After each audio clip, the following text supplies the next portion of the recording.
Hello guys, how you doing? My name is Crystal. If you like my videos, please press the like button. Please do subscribe. Thank you for your support. Alexa, what's the time, please? The time is 3:42 p.m. Right guys, I told you that I was going for a pelvic ultrasound scan. Now I can tell you all about it. So I left my flat at 10:30, 10:30.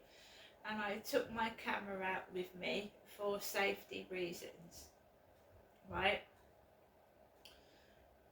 I had something unfortunate happen to me in 2008 and no woman wants to go through that, and it was staged, right? There was no one about near the library where it happened in Chatham, where I was sexually assaulted, and to prevent this kind of thing happening again, I take my camera out and I record my where I walk to and from for safety reasons. I purposely didn't advertise where I was going because I didn't want anybody to know. But I was going to the Dells Healthy Living Centre, which is in Rochester, and it is a dangerous, nasty area. It's run down and it's a nasty place. I wouldn't want to live there. It's not a part of Rochester where I'd like to live. There's some really nice parts to Rochester. There's private gardens, there's private houses that I've never seen before. I mean, I had a walk today around Rochester when I came back home and I saw parts of Rochester I didn't know existed. But the Dells is not a place where I'd like to live. Now, I'd recently heard about a dog attack down the road where I had to walk to the Healthy Living Centre. There'd been a dog attack. So I was on my guard and I was being careful. So to get to the Healthy Living Centre in Rochester, it takes about 5 minutes by car, and I don't drive. I haven't got a car. I've never passed my driving test. So I walked, and I walked past the Rochester railway station, down towards the Royal Mail sorting office in Rochester, and up to the Dells. At first it was fairly quiet. It was quiet. I hadn't done any videos, no TikToks. I just walked quietly, and there was a you know, you can see for yourself on the footage of where I walked. My camera went dark for some reason, so I had to turn it on light. I don't know why it switched to dark. The sun was shining in my eyes and I couldn't see what was on the camera. But when I got to a crossing to go up towards the Dells, there was a woman with an Alsatian and they were blocking the path. They were blocking the path with an Alsatian. Now, I don't want to get near an Alsatian, so I took it easy and I just waited for the women to get out to cross the road with the Alsatian. An older woman came up. Someone had put a pink beanie hat on an old lady. Nice wardrobe. The people were wearing a good wardrobe today. There was an old lady of about 80 wearing what looked like my pink beanie hat. Thank you for that. Made me feel wonderful. Carried on walking through obstacles, people, you know, the pavements are quite thin, so just taking it easy, not getting cross, not letting things get to me like they normally do. And I made my way up to the Dells. I did notice this one chap hovering about in a pair of green bottoms, green legging bottoms, green tracksuit bottoms, sorry. And he kept turning around and looking, and he walked almost all the way to the Dells, and then he wandered off. So I was being careful. Got inside the Healthy Living Centre and it was empty. There was no one in the waiting rooms downstairs, nobody at the customer service desk, and I booked myself in at reception, and the lady said to me, she said, you have to go up in the lift, and it's and go in the orange waiting room, and that's what I was told. So I saw staff members. I didn't see many other people. I actually went up the stairs because I felt like I couldn't breathe. I felt really hot as well. I'd put a jumper on underneath a coat because it was cold outside, but inside the building it was extremely warm. So I walked up the stairs, I went into this orange waiting room, and I actually thought I was in the wrong place because it was mainly for the dental area. There was a dental reception to book into, and I was about to go, and then I read on the wall that it was for ultrasound. There was a bit of paper stuck on the wall that said it ultrasound, warfarin, which my father Derek used to have his warfarin, didn't he, because he had heart failure. It brought back bad memories for me, and I'm going to go through that. My dad had a red Toyota Starlet, and one of the last times I saw my dad, I walked up to Durrell Gardens. My dad had requested that I did, to go with my mum and dad, because my mum had a COVID jab due. So all three of us went in Dad's Toyota Starlet red to the Dales Rochester Healthy Living Centre. We all went there together. Dad drove his Toyota Starlet into the car park. He wasn't going to have his second jab. He was not going to have it. He said, can you go with your mum and help her book in, etc., to have her second COVID jab? So I said, yes, Dad. And I was walking with my mum towards the Healthy Living Centre, and Dad got out of his Toyota Starlet and he went, Ness, do you think I should have my COVID jab? And I said, well, Dad, it's up to you. I can't decide that for you, it's up to you. And he was about to go and sit back in the car, and then he said, I'm going to have the jab, he said, I'm going to have it. So my dad towered over me and my mum. He was 6'2", my dad, and he was that wide, and he towered over me and my mum. And he came, we went to the front of the Healthy Living Centre, and there's this like stand that says type your car number plate in, because my dad obviously drove a car.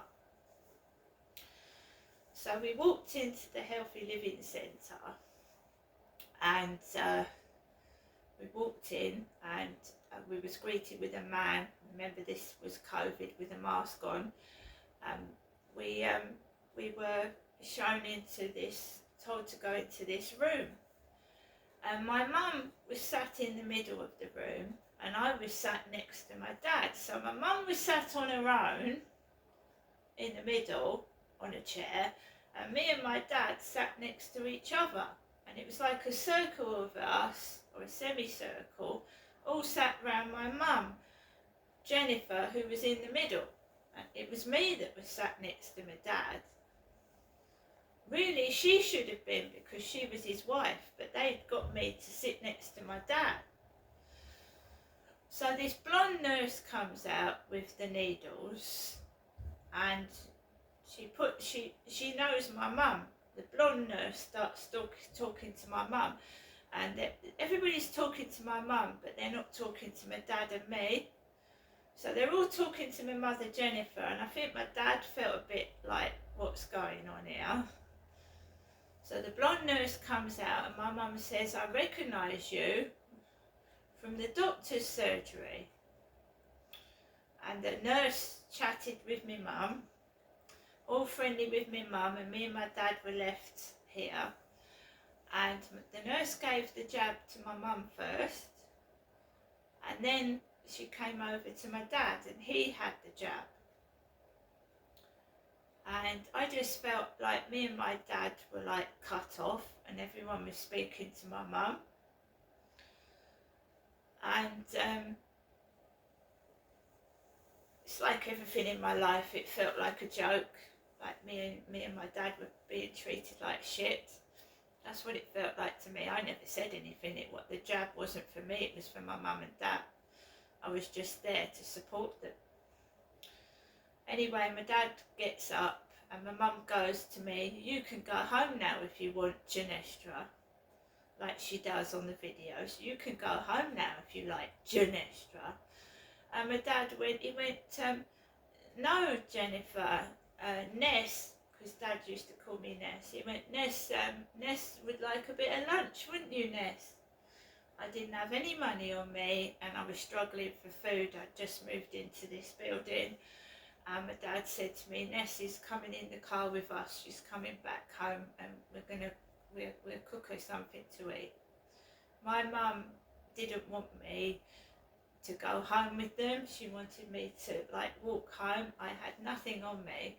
I'd walked from Rochester to Victoria Road, walked to support my mum in having her jab, and I didn't have any money on me or anything. And my mum wanted me to go home. She did not want me to go back to the flat, but it was Dad who said, "Ness, come back, we'll cook you something to eat." So in some ways my dad did care. So that was one of the last times I saw my father, Derek. He passed away after that jab. He passed away after his second COVID jab, not long after. So that's what happened there, and I don't like that place, to be fair. I went there with my mother for a flu jab, and they were rude to me. The staff were rude to me. They were nice to my mum, but they were rude to me. So I don't really like it in there.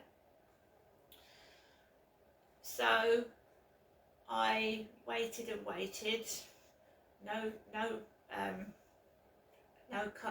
patients came, just me. And this foreign lady comes out and she starts talking to me, and she says, when you're driving a car, she said, the lights, when the sun shines down, it can blind you, can't it? I just let her talk. I don't drive, I haven't got a car. But I said yes, and I said, yeah, I know all about lights in your eyes. If I get lights in my eyes or bright sunshine, it gives me a headache. And that's what I said to the female nurse. So she said, the doctor will be coming in a minute, come with me. Directed me to this very tiny room. It was all dark, no lights on. And a foreign guy, short foreign guy, dark skin, black hair, said, you might feel a bit of cold. He said, cold gel. I didn't have to take my clothes off. I'll be quite honest with you, I've got a mummy belly. I call it a mummy belly. I love my mummy belly. I'm not ashamed of my mummy belly. I'm a mum. I've had 4 kids and I've got a mummy belly, For me, your stomach is never the same after you've had children. I've never been able to get my body back to the shape before I had kids. So I'm proud of my mummy belly. So basically I laid down on the couch. The nurse told me to lift my top up and pull my trousers down there, and then she put some of that paper towel in over there, down there and over there. The male doctor, she called him a doctor, don't know whether he was or not, put the scanner thing across my belly. I just laid back and he was typing into the computer as he was doing it, and he was shouting over numbers: endo 3.2, endo 5, And he said, don't worry, he went. And then he said to me, have you had surgery? No, to my knowledge, I haven't had surgery. I haven't had a caesarean section. All my children were given birth to naturally. So I've got no caesarean section scar. I've got stretch marks on my tummy. I think most women that have given birth naturally get stretch marks. But he told me to lift my belly up. He told me to hold my belly. And no one's ever told me to do that before. He said, can you hold your belly, please? And I became very self-conscious of my stomach. But it's my mummy belly and I'm proud of it. So you get the usual. It's like when I go to the dentist, I open my mouth wide and they give me a mirror to look at my teeth. And then I go outside and all you've got is, So pretty much the same thing when I left the pelvic ultrasound. Bright hot sunshine, guys. It's really warm walking back. People with hoods over their heads. I'd listened to Lizzie Velasquez's Facebook video where people had called her a demon, so they all look like witches, you know, because covens have hoods over their heads, so they all look like witches with hoods over their heads.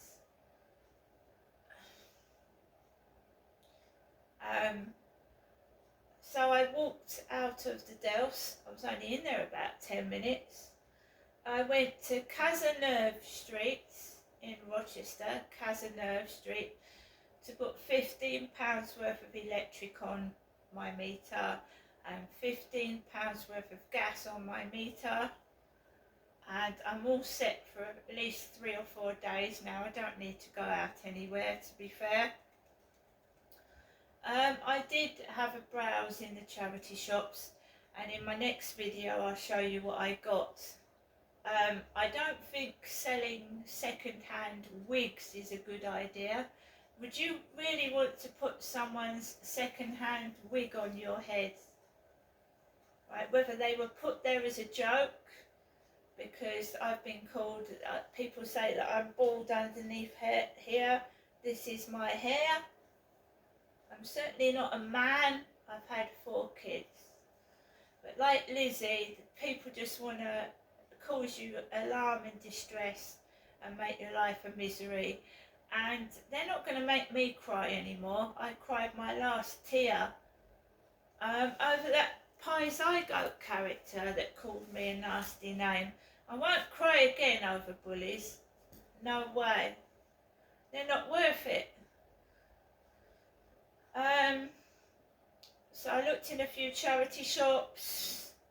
I went into a shop, which I'm going to now eat this. This is my late lunch. Authentic handmade chicken biryani. I've had this before from another shop, so this is from a different shop. Chicken biryani, so I'm going to tuck into that and have a drink. But yeah, it was difficult. It was difficult walking out of there and coming down Rochester High Street with it being packed as fuck. It was hard to walk down the pavements. There was dogs there. People love to walk their dogs down Rochester High Street, all over the pavement, and you can't get past. What else can I say? Yeah, I just got a few items. I went into the Sue Ryder charity shop, looked in the cancer research shop. Charity shops really need to put their prices at a lower price. It's absolutely extortionate. And the amount that the Meltzer charity shop sells their clothing for, you know, and they can't give you a free bag.